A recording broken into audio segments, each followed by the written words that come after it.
Hai, balik lagi bersama aku Surya. Kali ini di head to head aku mau bandingin strategi diversifikasi emiten batubara ke pendapatan non-call.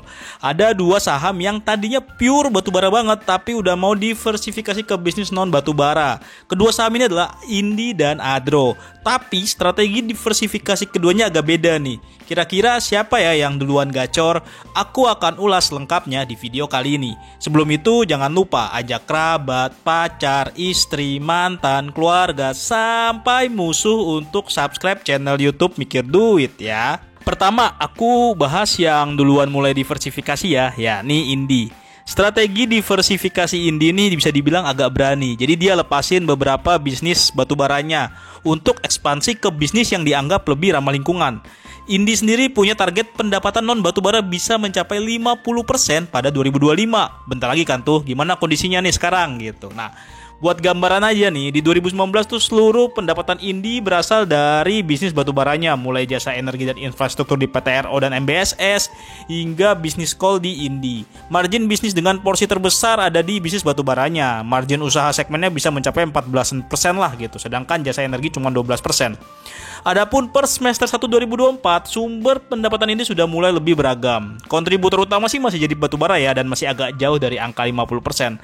Tapi Indi sudah mulai mencatatkan pendapatan dari logistik dan infrastruktur, lalu ada tambang mineral, bisnis hijau, dan juga venture digital. Masalahnya, kondisi bisnis hijau dan mineral Indi ini masih rugi gitu.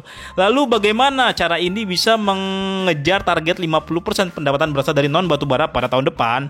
Caranya adalah mereka mulai divestasi aset-aset terkait batubaranya. Misalnya kayak menjual MBSS senilai 41 juta USD pada 2021, lalu menjual PT RO pada 2022 senilai 146 juta. Terakhir menjual anak usahanya Mutu Kecuan pada 2023 senilai 218 juta dolar AS. Dari aksi jual itu, Indi mendapatkan dana segar yang bisa digunakan untuk ekspansi bisnis energi baru terbarukannya. Overall, bisnis Indi non batubara saat ini ada di logistik dan infrastruktur di 4 entitas seperti Interport, CTA, Seabridge Shipping, dan Karyangan Gapura Energi. Lalu dari bisnis mineral ada Masmindo, Rockgeo, dan Meko Mining. Masmindo sendiri bakal menambang emas yang target produksinya bisa dimulai tahun depan. Lalu Rockgeo saat ini masih berstatus sebagai trader nikel. Kemudian untuk Meko Metal Mining akan menambang bauksit yang diperkirakan akan mulai 2026. Lalu Indi juga punya bisnis hijau yang terkait pembangkit listrik tenaga surya, motor listrik Alpha, dan Indica Nature yang mengelola lahan konsesi untuk mendapat income dari carbon trading. Terakhir, bisnis Ventura Digital Indi yang kontribusinya masih nggak terlalu begitu besar sih. Nah, lalu bagaimana prospek Indi ke depannya? Kami menilai kinerja Indi mulai berpotensi rebound pada 2025 dan 2026 ketika tambang emas dan bauxitnya mulai berjalan. Karena dari tambang itu marginnya lumayan gede gitu kan. Sehingga bisa jadi sumber cash baru untuk Indi. Belum lagi jika ada aksi ekspansi lainnya yang masih direncanakan. Dengan posisi cash dan setara kas per 30 Juni itu di sekitar 650 juta USD, Indi masih punya ruang ekspansi yang cukup besar. Tapi efek ekspansinya ini emang yang bakal agak lama berasanya gitu ya. Dan agak sulit juga memperkirakan kinerja karena hasil bisnis baru belum terlihat signifikan.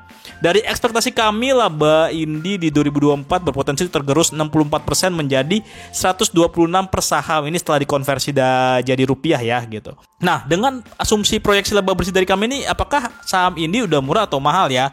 Jika menggunakan PE dan PBV justified, itu rata-rata harga wajar Indi ada di 1.380 sampai 1.500 per saham.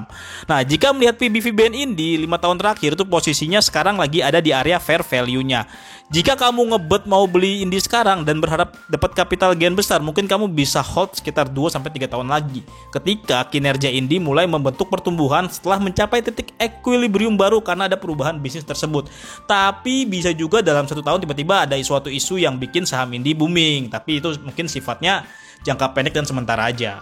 Lalu gimana dengan Adro? Nah, berbeda dengan Indi, Adro baru aja mengumumkan strategi diversifikasinya dengan cara melakukan spin-off bisnis batubaranya menjadi entitas yang berbeda gitu. Jadi Adro ini akan menjadi entitas yang benar-benar untuk bisnis yang ramah lingkungan. Jadi dia akan melakukan spin-off anak usahanya itu adalah Adaro Andalan Indonesia via penawaran umum. Jadi nantinya yang tersisa di Adro cuma ada bisnis ADMR dan Adaro Green. Lalu apakah artinya bisnis AAI dijual Adro? Jawabannya ya dia nggak jual bisnis batubara tersebut kok gitu. Karena nanti yang nampung IPO-nya si AAI ini juga ya pengendali Adro sekarang ya. Ini adalah Adaro Strategic Investment yang merupakan mayoritas dipegang sama Saratoga gitu kan. Nah, kenapa Adro nggak lepas? Jawabannya bisnis batubara Adro tuh masih jadi sumber cash terbesar mereka. Untuk itu dia menggunakan skema spin-off aja. Cuman tantangannya menurut kami ya, setelah spin-off mungkin Adro ini nggak bakal bagi dividen sebesar sebelumnya gitu. Karena ada perubahan fundamental yang signifikan. Jadi kalau kamu suka Adro karena dividennya, mending nanti ikutan IPO si AAI yang katanya bakal ditawarkan ke pemegang saham Adro existing sampai periode yang ditentukan. Karena kondisi gini, ADMR dan Adaro Negeri ini kira-kira kontribusi ke Adro tuh sekitar 20-30% pendapatan Adro lah gitu. Dan untuk laba bersih mungkin lebih kecil dari itu gitu. Apakah berarti Adro akan suram? Ya enggak juga, karena dia bakal punya cash yang lumayan besar untuk melakukan ekspansi di bisnis yang lebih ramah lingkungan. Nah, aksi IPO AAI itu tujuannya untuk mindahin cash yang tadinya ada di AAI pindah ke Adro untuk ekspansi ke bisnis yang ramah lingkungan gitu kan. Makanya dibagi nanti dividen yang agak jumbo ke pemegang saham. Lalu nantinya pemegang saham pengendalinya Adaro Strategic Investment akan masuk ke AAI. Dan uang masuk ke AAI itu masuk ke kantongnya si Adro yang udah jadi ramah lingkungan ini gitu kan. Nah, berhubung nanti Adro akan tersisa dengan ADMR dan Adaro Green, berarti bisnisnya nanti akan meliputi tambang batubara metalurgi yang dianggap lebih ramah lingkungan dan juga kalori lebih tinggi ya. Lalu ada hilirisasi pengolahan mineral untuk ekosistem baterai kendaraan listrik di smelter aluminium di Kaltara, serta mengembangkan energi terbarukan lainnya gitu. Salah satunya pembangkit tenaga listrik untuk mendukung smelter aluminium tersebut, serta ada pembangkit listrik tenaga surya di Kepulauan Riau untuk kebutuhan ekspor listrik ke Singapura. Nah, jadi apakah beli Adro sekarang ini adalah waktu yang bagus gitu? Banyak yang bilang beli Adro sekarang biar dapat jatah IPO-nya si AAI gitu. Tapi ada juga yang bilang nunggu tutup gap aja di 3.500 gitu. Nah, kalau dari kami sendiri masih di stance kami di harga wajar Adro tuh di 2.500-an. Tapi dengan adanya aksi korporasi ini mungkin bakal mustahil atau agak sulit untuk kesana gitu. Jadi kalau dari kami sih saran ya kalau dia ada di 3.200-an ya baguslah dapat gitu kan. Apalagi untuk ngejar jatah saham AAI gitu. Nah, tantangannya itu adalah setelah spin-off selesai, itu berpotensi ada terjadi perubahan fundamental di Adro yang akan berefek juga mungkin ke harga sahamnya. Nah, itu yang deg-degan juga. Kira-kira ada yang jagain apa enggak nih? Nah, tapi ingat, si Adro juga masih ada dana buyback yang buat jagain harga ya. Jadi, strategi diversifikasi siapa nih yang paling oke antara Indi dan Adro? Indi yang strateginya bertahap jual asetnya gitu kan. Yang dianggap nggak terlalu signifikan. Dengan begitu mereka bisa dapat cash dari hasil penjualan aset serta dapat menjaga cash dari bisnis batubara yang cukup material, yakni Kideco-nya gitu. Tapi kalau dari strateginya Indi ini, efeknya ya kinerjanya langsung kelihatan turun signifikan, sehingga dalam kondisi saat ini wajar harga Indi terkesan murah dan susah naik karena ada perubahan fundamental tersebut. Sementara Adro menggunakan strategi yang agak ekstrim, dia langsung spin off bisnis batubaranya. Efeknya nanti mungkin hampir sama kayak ini, bahkan lebih besar, karena bakal signifikan ke kinerja Adro setelah spin-off.